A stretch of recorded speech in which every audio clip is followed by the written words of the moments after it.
মাননীয় প্রধান শিক্ষিকা এবং সকল শিক্ষিকা এবং আমার বান্ধবীদেরকে সুপ্রভাত। আমি সমৃদ্ধি মন্ত্রী চতুর্থ শ্রেণীতে পড়ি। আমার আজকে বিষয় শুভ নববর্ষ। দিন আসে দিন যায়, কিছু কিছু দিন বছরের অন্য দিনের থেকে একটু আলাদা। সেরকমই একটি দিন হলো পয়লা বৈশাখ।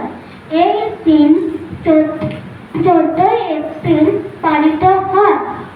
এই দিনটি বাঙালির কাছে একটি বিশেষ দিন। এই দিন বাঙালি ব্যবসায়ীরা হালখাতা করে এবং একে অপরকে শুভেচ্ছা জানায় এবং মিষ্টি আদান প্রদান করে।